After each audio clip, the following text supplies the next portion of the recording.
bioquímica y genio, enseñar tercero, Segundo. ya está. Ustedes deben enseñar a leer gasometría. Leer gasometría, chicos, es tan importante como leer electrocardiograma. Es un poco jodido, pero una vez uno lo entiende, ya, y ya lo entiende, ¿ok? Entonces tienen que saber lo mismo que un electrocardiograma, es igual complicado, pero una vez uno ya, cardio pasa en un cuarto, ¿no?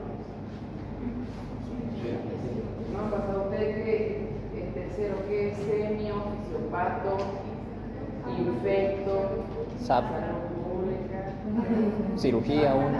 fármaco, cirugía obviamente, al año cirugía 2, ¿Base docente? y yo quiero. No, yo este de 3. Oh, O sea, cuando ustedes estén cruzando al otro año, ya yo voy a estar por allá en cirugía 3. ¿Ya? No es más bonito cirugía 3, pura patología quirúrgica. ¿Ya? Ahí es diagnóstico y tratamiento, diagnóstico, tratamiento, diagnóstico. Entonces, ¿qué grupo de gente? No sé, que me den, yo no elijo. Nos avisa. Entonces tenemos ya lo último de la parte de líquidos y electrolitos en cirugía, ¿ya? Si bien en cirugía es importante que un cirujano maneje, les digo a ustedes, los líquidos y electrolitos, saber cuánto de meterle de un suero fisiológico, un lactato a los pacientes, qué suero colocarle antes de la cirugía, ¿no? Siempre es importante las enfermedades de base, ¿ya? Generalmente esta parte de disturbios hidroelectrolíticos lo manejan los médicos clínicos, esa es la realidad. En la vida real, en el público, en el privado, siempre lo manejan ellos, ¿no? Pero es de conocimiento general que nosotros tenemos que saber como médicos generales y por lo menos ustedes saber leer un laboratorio y decir, uy, su potasio está, por ejemplo, en 3.4. ¿No va a internar al paciente con 3.4 de potasio? ¿No? Es importante que le pregunte la clínica sospechosa de hipocalemia, ¿no? Entonces, ¿tiene algún tipo de calambres, alguna fatiga, algún síntoma? Si el paciente está sintomático, usted lo puede tratar. ¿Cómo lo puede tratar? Con la alimentación. Si el paciente come, la mejor reposición del líquido y electrolitos es a través de la boca, de la vía enteral. Eso siempre tienen que saber, ¿no?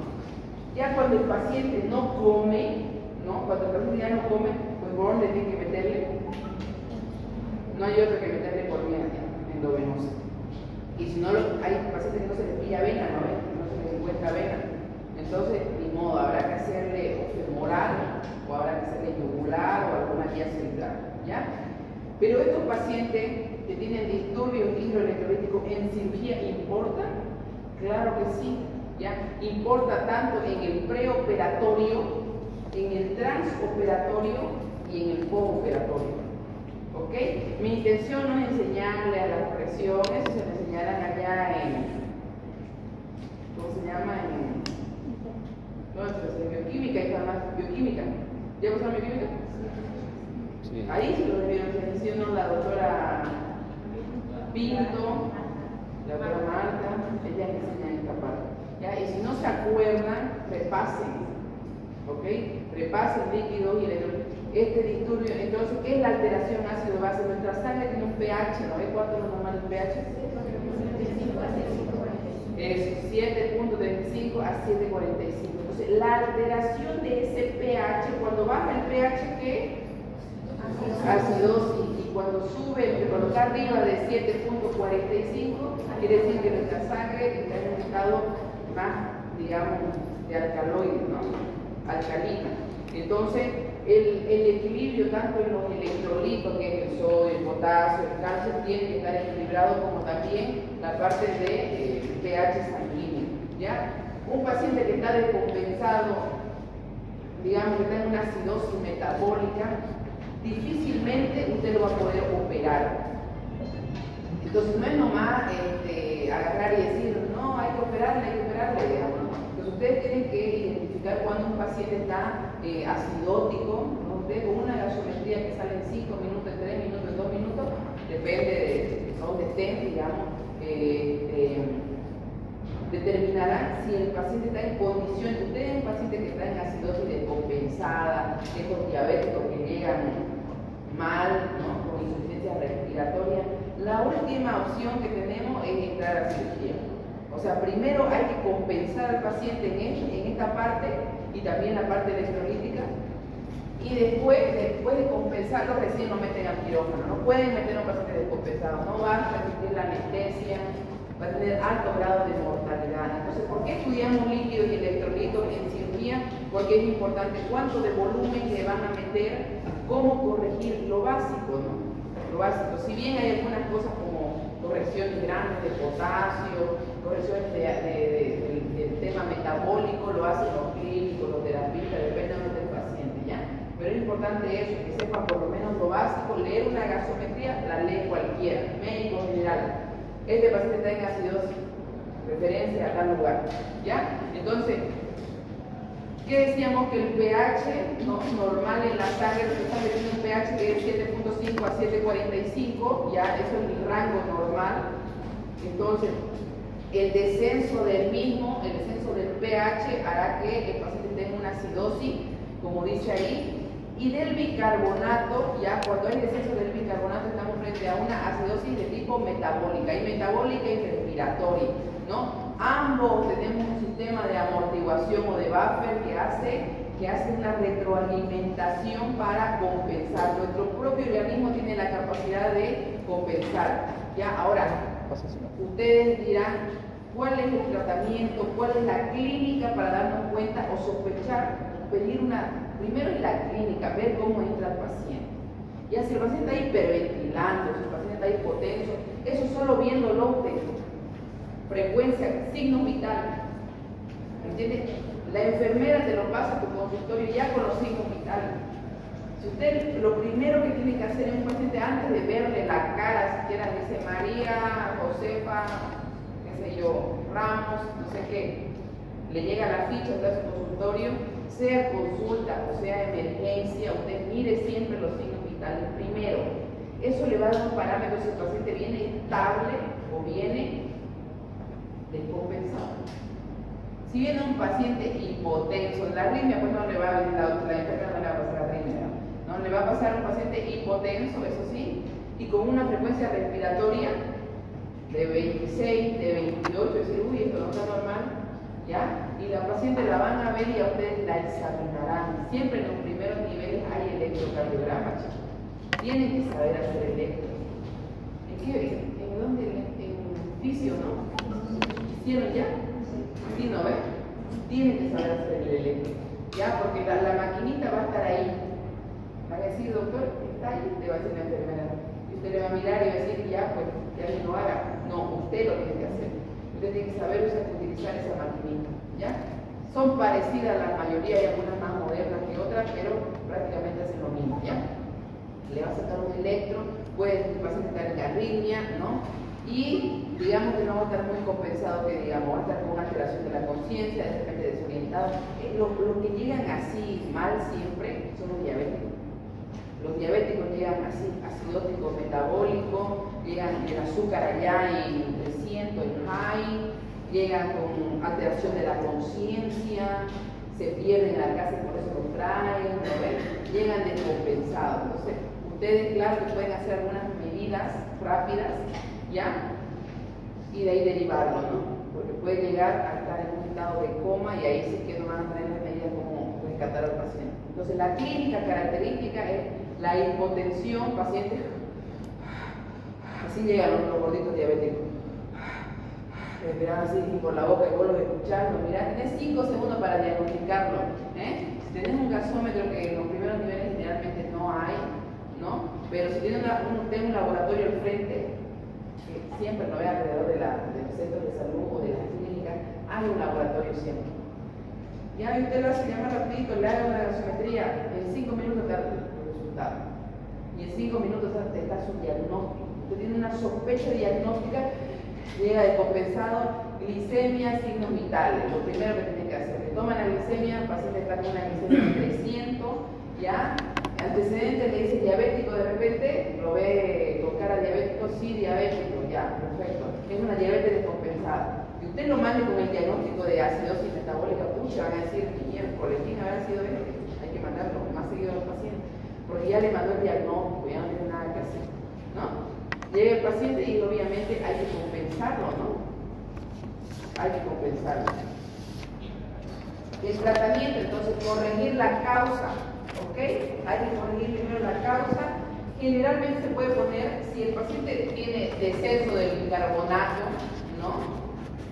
Entonces se le puede agregar el bicarbonato o alguna solución Ringer lactato para ir compensando ese tema, ¿no? Entonces hay una formulita ahí que es 0.6 por, que es la constante 0.6 por kilogramo peso. ¿Ya? Y ahí está el bicarbonato deseado a dónde quiere llegar, ¿no? Y el bicarbonato que le va a venir en la gasometría. ¿De dónde van a sacar el laboratorio del bicarbonato? En la gasometría, ¿ok? Entonces con la gasometría en sus manos ustedes pueden irle corrigiendo ya al paciente de cuánto le sale el déficit. Digamos que le va a salir, qué sé yo, 2 ampollas o 3 ampollas, usted ya puede iniciarlo con 2 ampollitas en la solución, en una solución Ringer, y el paciente se va con su ampolla de bicarbonato, hasta su hospital de referencia, ¿ya? Y a lo contrario de la acidosis viene a ser la alcalosis metabólica, ¿no? Cuando el pH se encuentra elevado, no hay una hipercapnia descompensada. Esto generalmente se asocia, para que vean que un electrolito como es el potasio, ¿no? Puede llevar incluso a una acidosis metabólica. Bueno, una de las causas más frecuentes es la pérdida de este electrolito. Siempre piensen cuando el paciente está vomitando y con diarrea en el potasio. En su cabeza siempre piensen en el potasio. Es el primer electrolito que se depleta de manera fácil. Entonces, aparte que te puede llevar a un paro cardíaco, te puede llevar a, qué sé yo, a calambres, a cosas musculares, porque el corazón es un gran músculo que funciona a electricidad, ¿ya? Te puede llevar a la alcalosis metabólica, ¿no? Hay una sobrecarga de bicarbonato. Si en la acidosis había una deficiencia, acá hay una sobrecarga. Entonces, el tratamiento va a ser obviamente corrección, ¿no? Corrección de la hipovolemia. Generalmente estos pacientes cuando pierden volumen vomitan y diarrea, pérdida de volumen, pérdida de potasio. El potasio alterado le va a llevar a una acidosis, una alcalosis metabólica. O sea, todo se va a poner el paciente en el estado de homeostasis que estamos todos, va a haber un desequilibrio, ¿no? Entonces, administración de soluciones ácidas en caso refractario, ¿no? Y se le puede poner esta medicación. Acetazolamida de 250 a 500 cada 6 horas. Bueno, pero aquí, si ustedes corrigen la causa, lo hidratan al paciente, pónganle que no está perdiendo sangre. Hipovolemia es pérdida de volumen, no es que está sangrando el paciente. Puede también que esté sangrando, ¿ya? Pero en este caso estamos hablando de algo que está perdiendo volumen, se está deshidratando el paciente por algún cuadro de vómito explosivo o una pancreatitis descompensada, incluso lo puede llevar a una alcalosis metabólica. Entonces hay que corregir la causa primero, ponerle un suero de hidratación al paciente y solito va a tener la capacidad, depende del grado en el que está, ¿no?, de compensación. Este es el tema de amortiguación que le han enseñado en bioquímica, ¿no ven? Ese sistema Buffer funciona solo, el organismo se compensa solo, entonces tiene que darle una ayudita. Y bueno, a lo contrario que es el sistema respiratorio que también compensa la parte metabólica, la elevación del PCO2, que es el bicarbonato de descenso del pH, el tratamiento es mejorar la ventilación alveolar. ¿Ok? Y la alcalosis, que es el aumento del pH, pero la disminución del PCO2, que es la presión parcial de oxígeno, eso también sale en la gasometría. Las causas más frecuentes son estos pacientes asmáticos, ¿no? Asmáticos con neumonía, con cirrosis, insuficiencia cardíaca congestiva, ¿ya? Entonces el sistema metabólico hace una compensación con la parte pulmonar, ¿ok? Bueno, el tratamiento, ¿ya? Se puede usar dispositivos respiratorios en pacientes sintomáticos, bueno, las bolsitas así que respiran en la misma, o sea, hay medidas básicas, ¿ya?, miden la circulación del paciente, si precisa oxígeno, coloquen. ¿Hasta cuándo pueden colocar por cánula nasal? 5 o 6. Ya, hasta 5 o 6. Y si el paciente está saturando 85 y ya está con el aporte de oxígeno a máximo, que es cánula. La primera medida para un paciente que está desaturando es cánula, ¿no? La segunda, mascarilla. Primero mascarilla. ¿Ok? Si pese a eso sigue desaturando, mascarilla con reservorio. ¿Ya? Y si pese a la mascarilla con reservorio sigue desaturando, ese paciente ya está estresado, está en un distrés respiratorio, alisten todo para intubar al paciente. ¿Ok? Porque tienen minutos, el paciente se va a descompensar, se va a cansar, porque estos pacientes primero es la respiración de ustedes, de todos nosotros, es pulmonar, ¿no ven? Es torácica. Pero en estos pacientes que ya dejan de respirar, o sea, que se cansa la parte muscular de las intercostales, porque todos nuestros músculos tienen una función, ¿no? Que es prácticamente ventilar, ¿no? Ventilarnos. Pero cuando hay una fatiga muscular, ¿qué pasa? Vos te cansás y te cansás, digamos. Otros órganos y el sistema de compensación, han visto estos pacientes que pansean, como dicen, respiración abdominal, ya habla de una respiración torácica cansada. Entonces la respiración abdominal es algo accesorio limitado. ¿Qué significa accesorio limitado? Que de manera accesoria te va a ayudar a ventilar la parte abdominal, pero se va a cansar el paciente. Tienen minutos para referir al paciente, porque seguramente va a llegar a intubación, ¿ya? O si ya no tienen tiempo, intubar al paciente. Intuban y lo ambucean. Siempre hay un ambú en primer nivel, hay ambú, eso sí, hay oxígeno, hay ambú. Entonces no pueden dejar morir a un paciente en un estado catastrófico de un disturbio hidroelectrolítico, paciente descompensado, pacientes que empiezan a desaturar, cualquiera sea la causa, empieza a desaturar, usted pone oxígeno por cánula, si ve que ya está a 6 libras, no puede meter mucho porque ¿por qué no puede meter a más litros por minuto por cánula nasal el oxígeno? ¿Ah? Porque daña la mucosa. Eso, daña la mucosa y las vellosidades, hacen una atrofia, ¿no? Entonces por eso no pueden. Siempre cuando llegan hasta 6 y ven que el paciente sigue saturando, coloquen mascarilla. Después de la mascarilla, coloquen mascarilla con reservorio.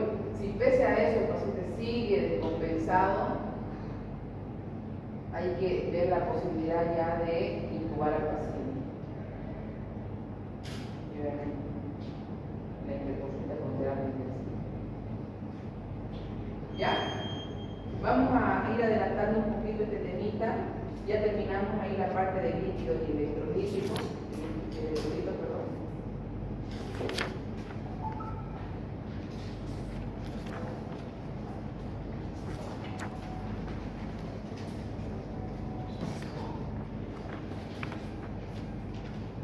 La sangre para nosotros en cirugía y las transfusiones y los hemoderivados que le llamamos son clave e importante. ¿Ok? Si un paciente está perdiendo volumen, ¿qué tienen que colocarle ustedes?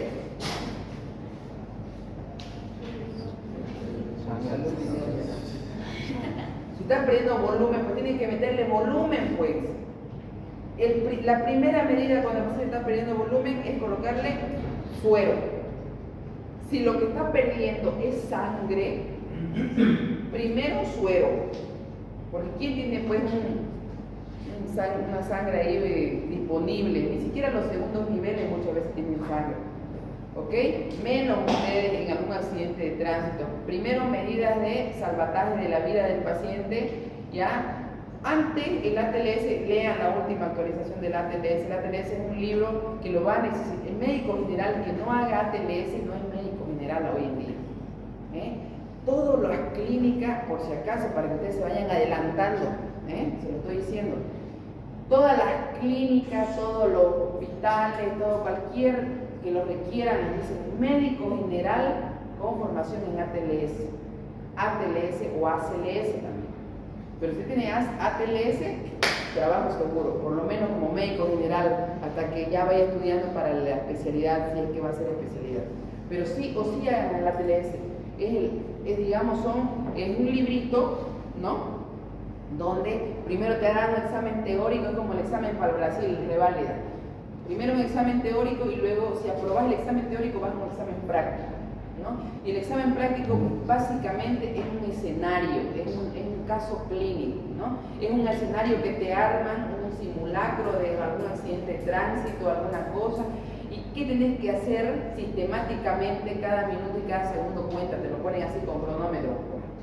Una campana suena y vos empezás a actuar, ¿no? De repente vos sos la voz de mando, no es que vos vas a canalizar, ¿no? Vos decías a la enfermera, coloque una vía, vamos pidiendo sangre, necesito que me alisten, qué sé yo, para colocar vía central, o adrenalina con propofol, voy a intubar al paciente. Todo es como una secuencia.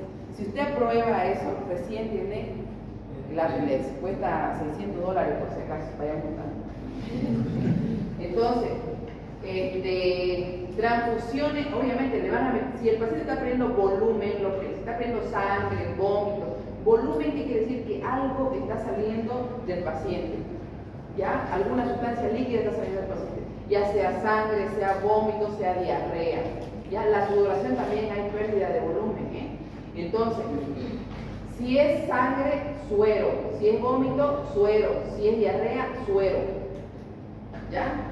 Pero suero en la primera medida. Ahora, si el paciente está en una hemorragia, ya sea interna o externa, una hemorragia interna, decime a ver. ¿Alguna hemorragia interna? Ejemplo de hemorragia interna. ¿Ah? Hemorragia interna,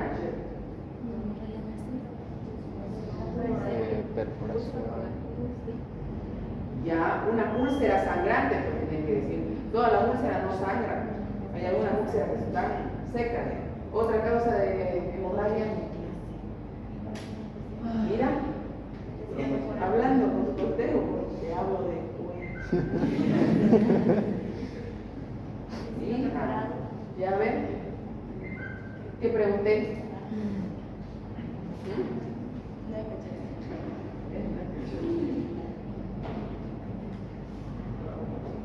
A ver, allá adelante lo último. Ejemplo de hemorragia interna, pues chico, va, eso es, pues no, es caso de la vida real, no es medicina eso. Es un caso de un accidente cuando hay Hemorragia interna ya. cuando hay una perforación o afectación a la aorta. Ah, no, ya mira, ya la aorta, ya no hay quien, ya no hay sangre ya para ese paciente. No, esos ya son casos catastróficos. Generalmente los que tienen lesión de aorta mueren en el acto, chicos. No hay ambulancia que llega y lleva cadáver, pues no, pues digamos, ¿no?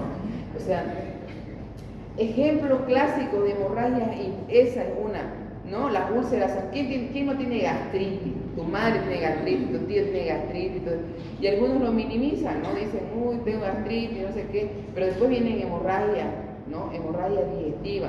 Esas son hemorragias imperceptibles. Cuando vos les, un aneurisma puede ser, ya puede ser un aneurisma. ¿Qué es un aneurisma? Eso, es como un globito, ¿no ves?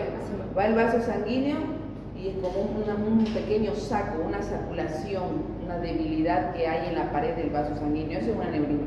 Pero ya, yo puedo tener aneurismas de nacimiento, por ejemplo. Pero una cosa es tener aneurisma y otra cosa es que tu aneurisma se reviente y sangre, ¿no ves? Entonces ahí puede ser una rotura de aneurisma sería, ¿no ves? Esa es una hemorragia interna, muy bien. Los embarazos, los famosos embarazos ectópicos, chicos, ¿no? Clásico, embarazo ectópico. ¿Qué es embarazo ectópico? Mira, estás en otro avión vos. ¿Cómo me quemé? La disociación. Concentrate acá, hijo, acá estamos en la universidad.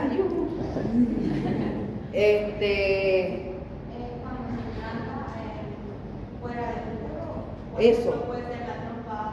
Generalmente es en la trompa, ¿no? Cuando el huevito con el espermatozoide, que ya está fecundado, hacen su viaje, porque ¿dónde se fecunda el huevo con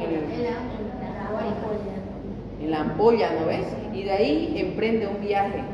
Se sube al bus y va viajando hasta la implantación ahí, ¿no? En el endometrio. Bueno, pero a veces se implanta ahí en la trompa, Y ahí empieza a crecer, a desarrollarse. Se vuelve mórula, ¿cómo era? Ya ni me acuerdo.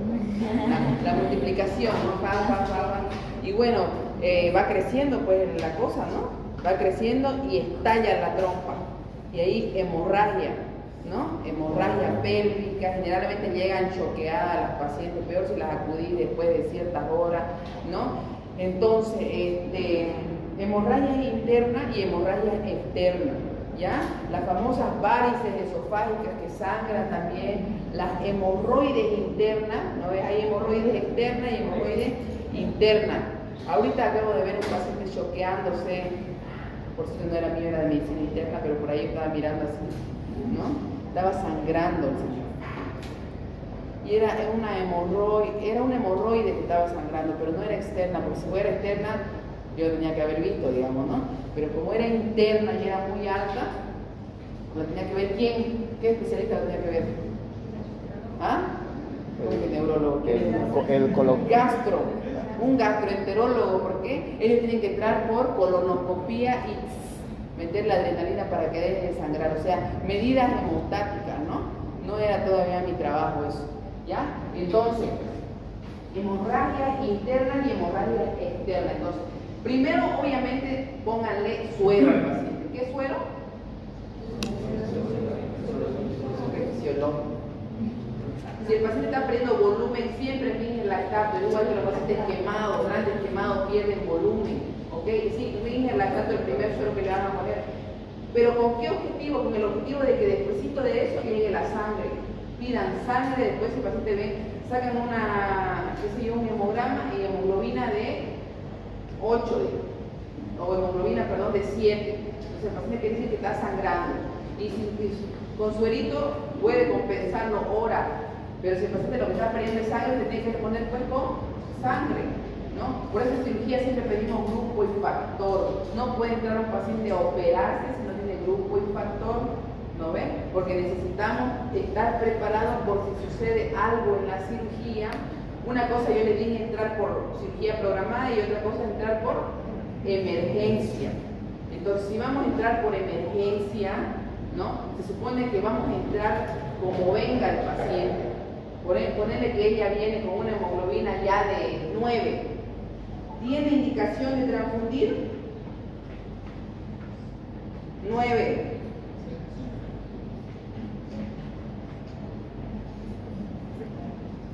¿Cómo es?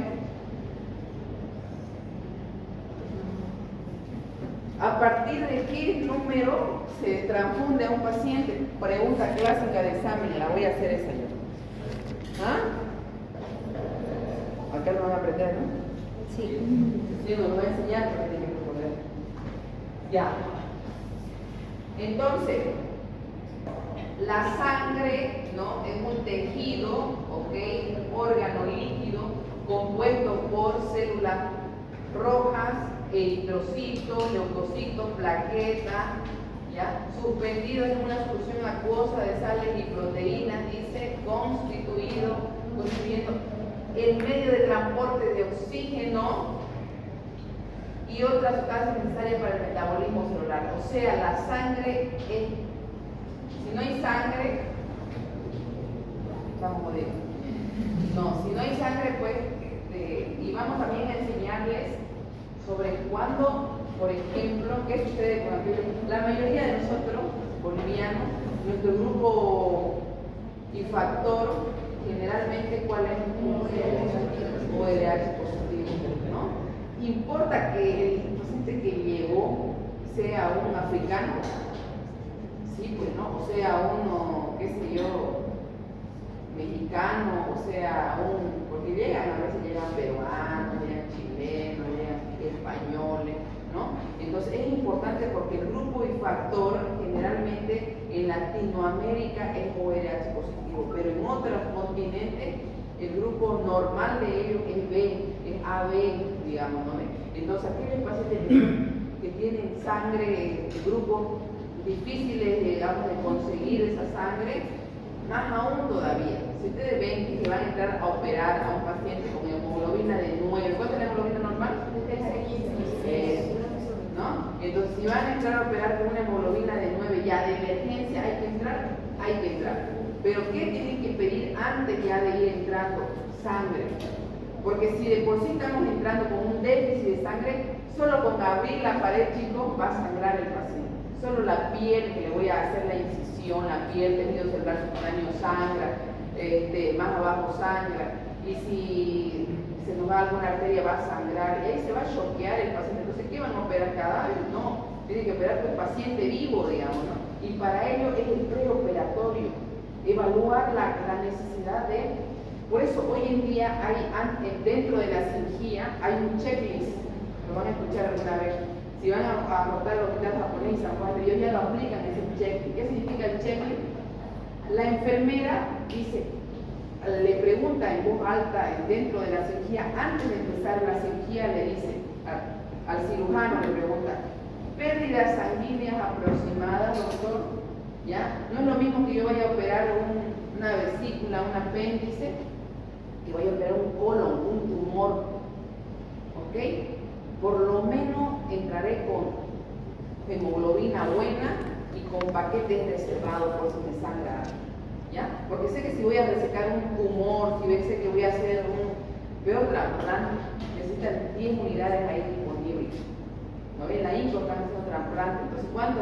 Todo el banco tiene que estar disponible para ello. Cualquier cosa puede pasar. ¿Okay? Ellos pierden sangre de manera masiva. Entonces es importante que ustedes sepan el grupo y factor para poder transfundir. La sangre es el transporte del oxígeno. Si no hay sangre, a partir de 7 ustedes tienen que transfundir.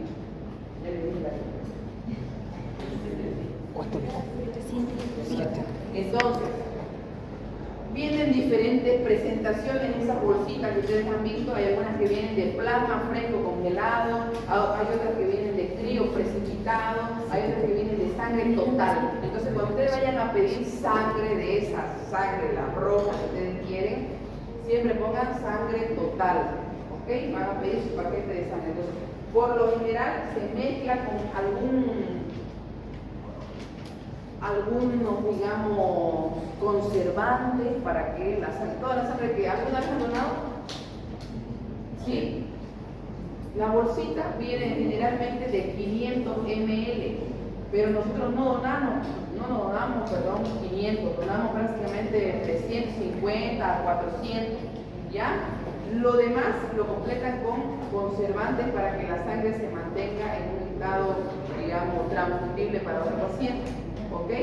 Entonces la bolsita viene de 500 más o menos y tiene que estar almacenado a 4 grados, ya en condiciones que se consideran adecuadas su administración y tienen un tiempo de almacenamiento de 35 días. ¿Eso qué quiere decir? Que si tu sangre no la transfunden en 35 días, ya no sirve la sangre, ¿no? Siempre van reponiendo, ¿no?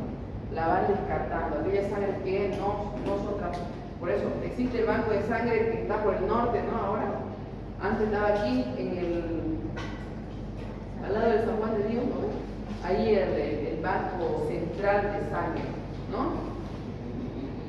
Generalmente en los segundos niveles tienen su banco de sangre, pero la central es acá, ya lo mudaron allá a un edificio por el norte.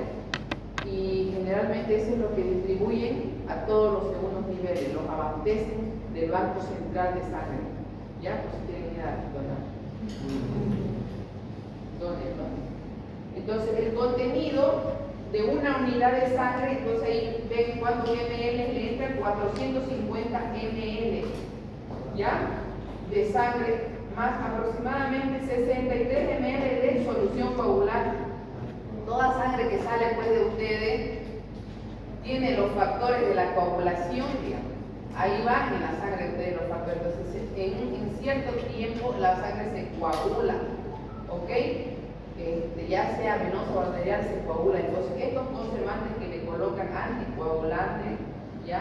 Son los que llegan a los famosos 500. Entonces, ustedes donan ¿cuántos? 450, ¿ya? Y 100 ml más o menos le colocan 63 ml de anticoagulante, y eso es lo que completa la bolsa de 500. ¿Ya? Entonces, ¿cuáles son las indicaciones? ¿Ya? ¿Cuándo transfundir a un paciente? Por supuesto, en una hemorragia masiva, ¿no? Si no hay sangre, chicos, coloquen un suero mientras llega la sangre. No es que, no hay sangre, esperemos nomás. Que le vayan metiendo volumen, solución rígida, lactato, va a ir compensando al paciente hasta que llegue la sangre. ¿Ya? Entonces, hemorragia espontánea, ¿no?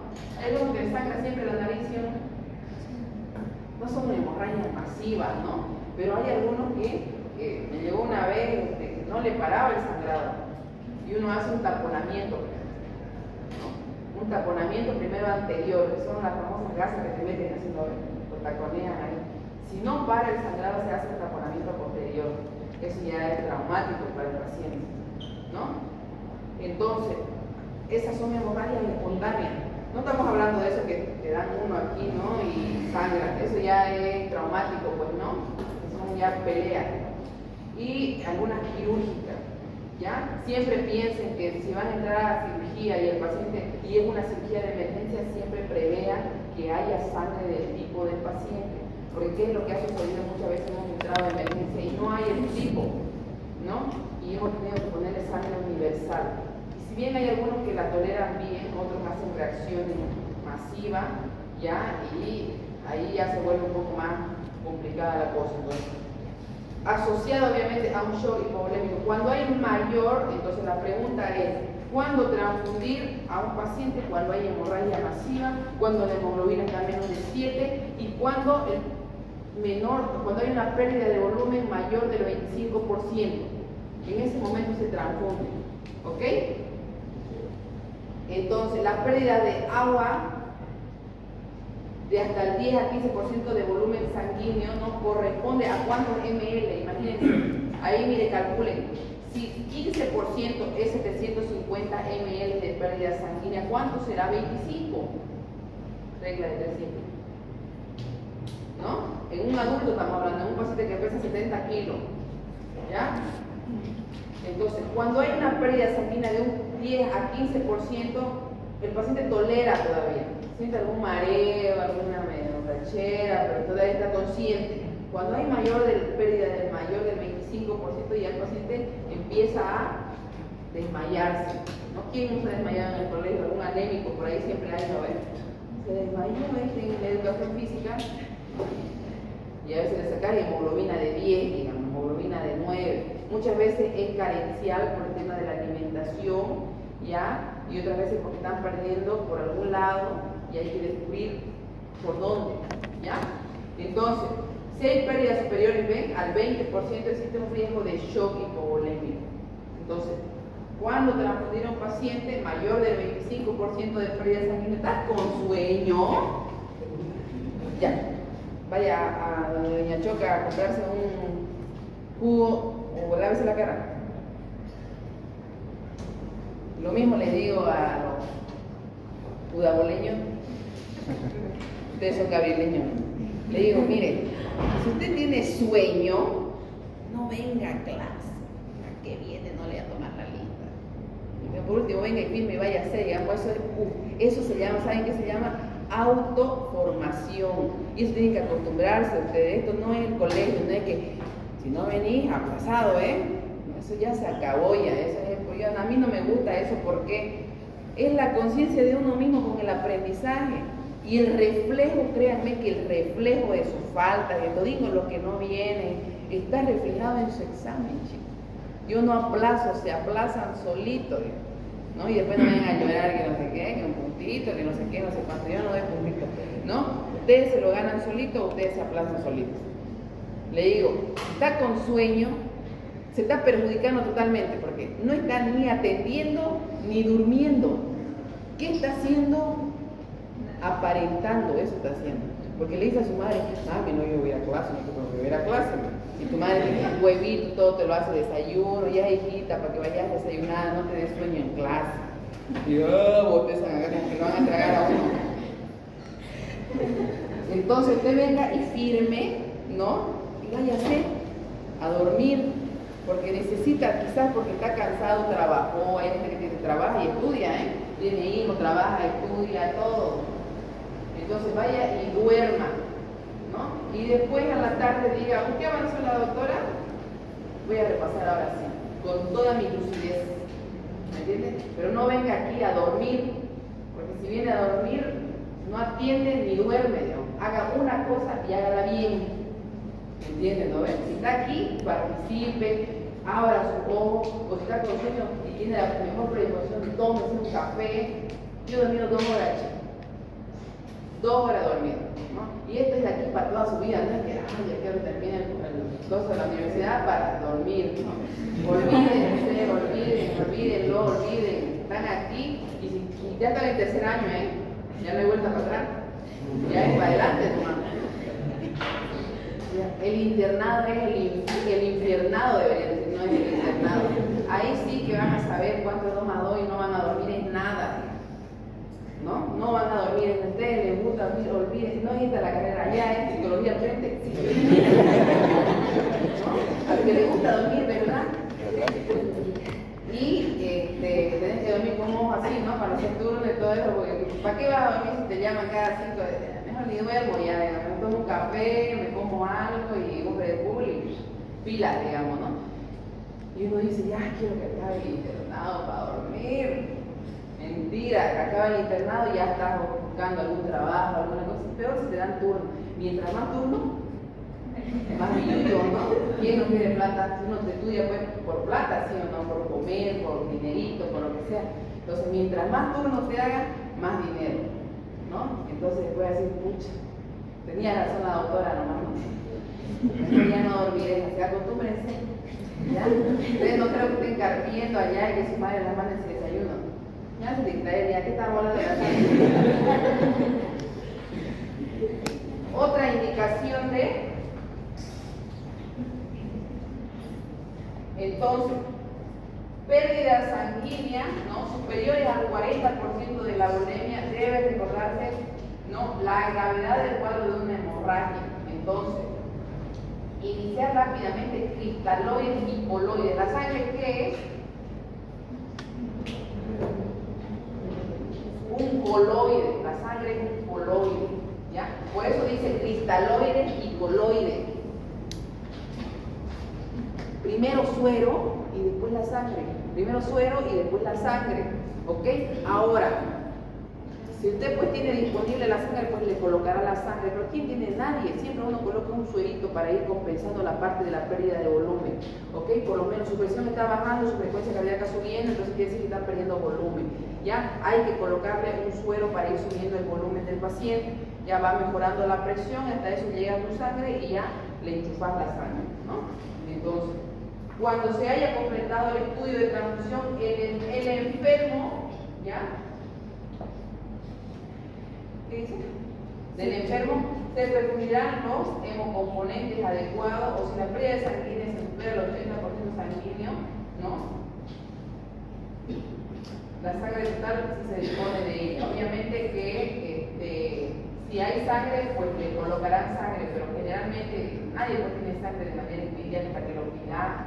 Siempre por si acaso, por más que usted pida sangre de emergencia, hay un formulario que ustedes tienen que llenar, tarea del interno en el hospital público, y su pesadilla de los internos, porque si se equivocan en una letra o en un, tienen que ir a solicitar de nuevo, y son 4 hojas. Entonces la cosa más hermosa que tienen que poner los números ahí bien bonitos, que te entren los cuadraditos, porque vas a la ¿cómo se llama? A la que te transfunde la sangre y le entregas el formulario así temblante o así, y ella lo mira con lupa así, que no haya ningún error, ningún rayón, ningún nada, porque ella se lo observa. Después ella esa documentación lo mandan al Banco Central y tiene que estar acorde en los paquetes con los pedidos, digamos, ¿no? Y te lo observan. Si está mal escrito, a ella la multan, la sancionan. Por eso que ya son tan quisquillosas en el tema de el papeleo para transfundir sangre. Se lleva su tiempo. Por eso que le digo que nunca la sangre está así disponible como los sueros. Acá usted va a ir con un suero allá y trae en 2 minutos ya está. Entonces, la exsanguinotransfusión, en este caso, cuando la sangre no debe exceder de los 5 días. ¿Qué es la exsanguinotransfusión?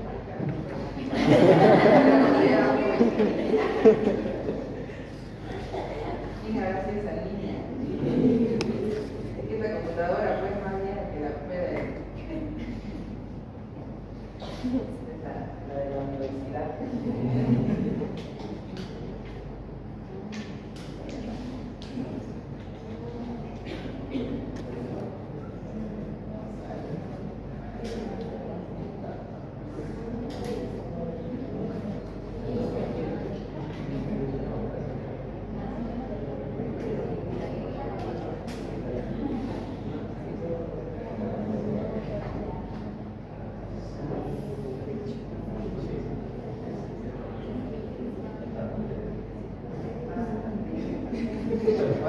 No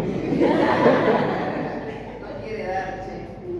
Entra en la otra comparación. Ya. Pero aquí de una vez quería avanzar la otra diapositiva.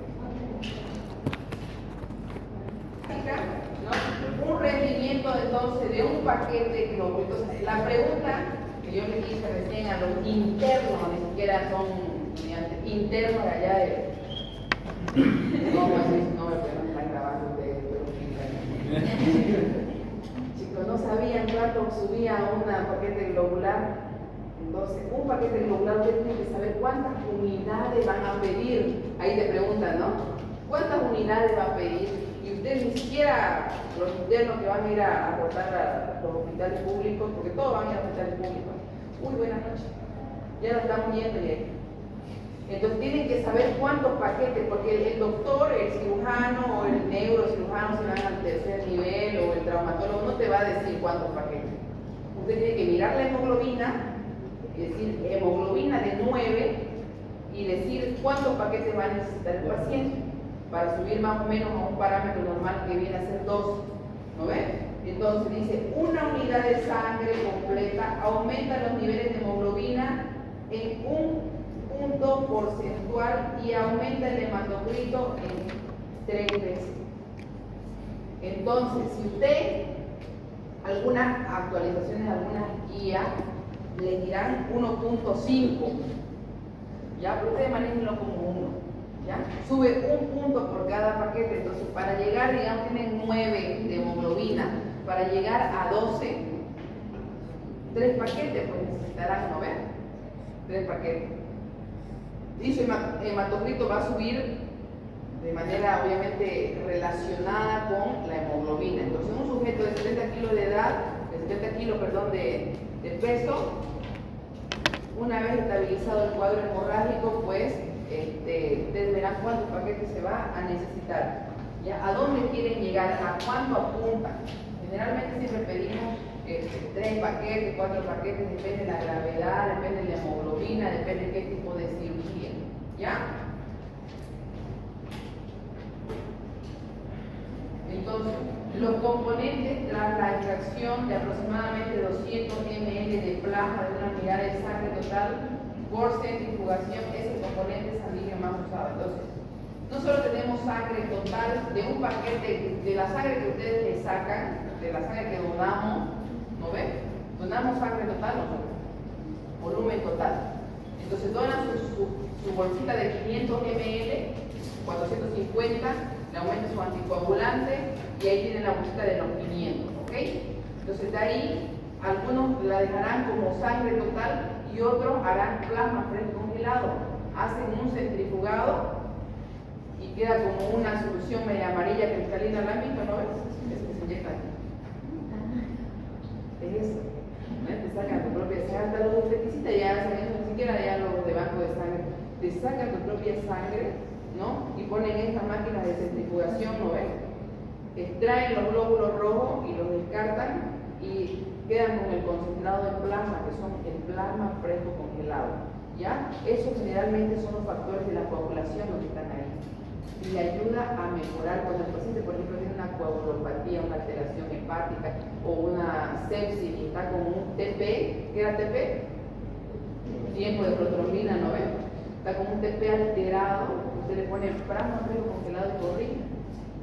Entonces, para reposición de volumen y sangre, sangre total. Para reposición o mejora del tiempo de coagulación, plasma fresco congelado. ¿Ya? ¿Qué es este de acá? Bueno,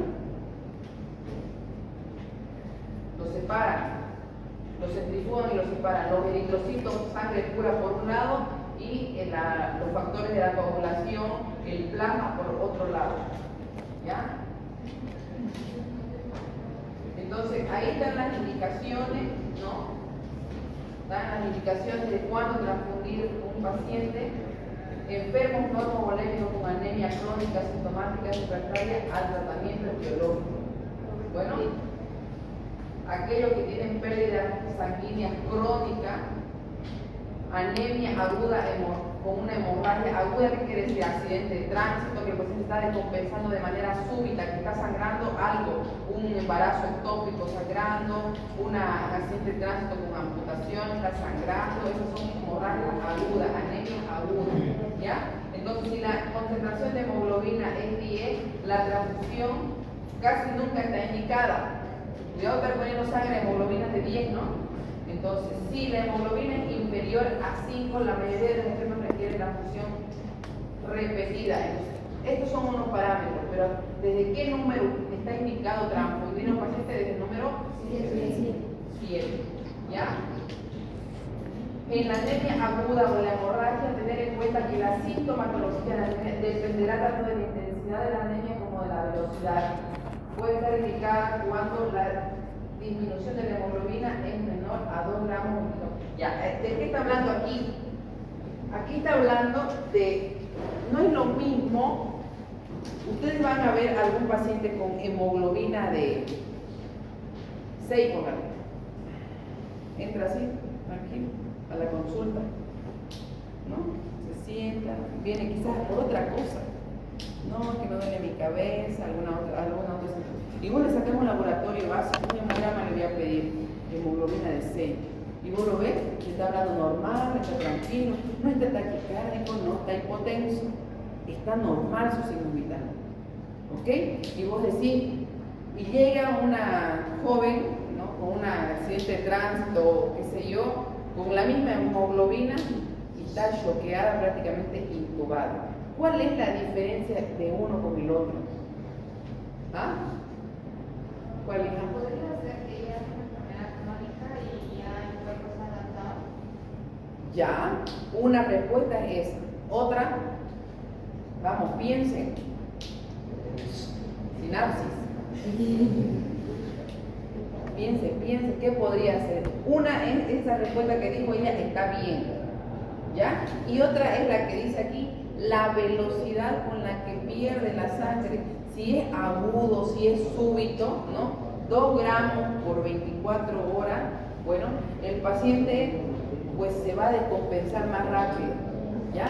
Yo he recibido abuelitos así, con tumores, generalmente cuando hay pérdida sanguínea microscópica, ¿no ves? Por el tubo digestivo, por algún tumor o algo, los pacientes tienen, y son abuelitos, claro que sí, tienen la capacidad de tolerancia de esta anemia de manera crónica, tienen buena capacidad de adaptación. Luego dicen, miércoles, ¿cómo está con una hemoglobina de 7? Está tan tranquilo, no tienes ningún registro de signo vital alterado.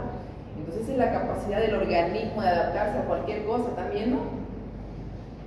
Yo ahorita los llevo a la selva, ustedes los boto chutos y tienen que tener la capacidad de convertirse como bichos también, comportarse como, ¿verdad? Es así, ¿no ves? Por eso hacen esos experimentos y esas cosas, porque el ser humano tiene esa capacidad, al final del día termina siendo un animal más, ¿no? ¿Por qué? Porque tiene la capacidad nuestro organismo de adaptarse. Es lo mismo que si nos obligaran, o algunas circunstancias nos obligaran a andar en 4 patas, nos saldrían unos callos acá naturales, ¿no? Entonces, eso es la capacidad del organismo de adaptación. Lo mismo que acá, cuando hay hemorragia repentina, no hay tiempo para el organismo de adaptarse, es lo que dijo la compañera. Entonces, pues el paciente va a presentar síntomas, frecuencia cardíaca, hipotenso, y se va a descompensar y se va a choquear y se va a morir si es que no le ponemos la sangre, ¿ya? Pero si es crónico, se va perdiendo así, gotita por gotita, ¿no? Durante un tiempo prolongado, va a estar con una hemoglobina de 7, de 6. Entonces es importante la clínica del paciente. Si ese paciente con hemoglobina de 7 está tranquilo, no tiene ningún signo, signos vitales que nos indique que se está choqueando, ustedes no le van a transfundir con la sangre de emergencia.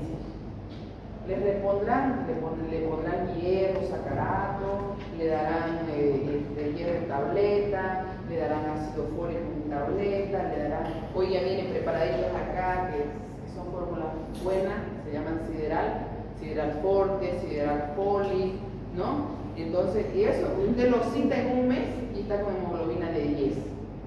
¿Me entiendes? Pero de acuerdo a la clínica del paciente, ¿ya? De acuerdo a la clínica, qué es lo que refiere el paciente, entonces ustedes le van a transfundir de emergencia o le van a responder por vía oral. O también, y los alimentos es importante, ¿no ven? Hay algunos que tienen anemia y es porque los veganos, ¿no? Los veganos, la mayoría de ellos, ¿no? Veganos que no comen carne nada, ¿no? Huevos, tampoco comen, porque hay vegetarianos y hay veganos, ¿no? Entonces, ellos cursan generalmente siempre con una anemia moderada, ¿ya? Porque no comen carne roja, no comen hierro, y eso obviamente tiene una capacidad de adaptación porque en el tiempo lo van sosteniendo. No es lo mismo que yo a este carnívoro que come churrasco todos los fines de semana y le diga desde mañana cero carne, cero hierro, vegano, ¿no? Entonces, a él lo voy a tener en 2 días en el consultorio descompensado. ¿Por qué? Porque, o sea, no es cortar por cortar de manera tajante, ¿no? Y si usted va a cortar algo, tiene que compensar nutricionalmente. Ellos, los veganos, gastan mucho dinero, la gente que no come carne, más dinero que gastamos nosotros. ¿Por qué? Porque tienen que suplementarse, tienen que comer otras cosas que son más caras, ¿no? En el mercado nuestro boliviano. Son pocos el número de índice de personas que son así, digamos, ¿no? Entonces, mientras a mayor demanda, más barato, ¿sí o no? Entonces, las cosas que ellos comen, que son pocas, que son importadas generalmente de otros países, para ellos es caro. La alimentación para ellos es cara. Nosotros 12 pesos nos compramos acá al frente un pollito de chericha coli, rico pero no llena, ¿no? Una diarreíta no le hace nada mal a nadie, no me va a matar ni me va a descompensar. ¿Ya? ¿Quedaremos aquí, chicos, por favor?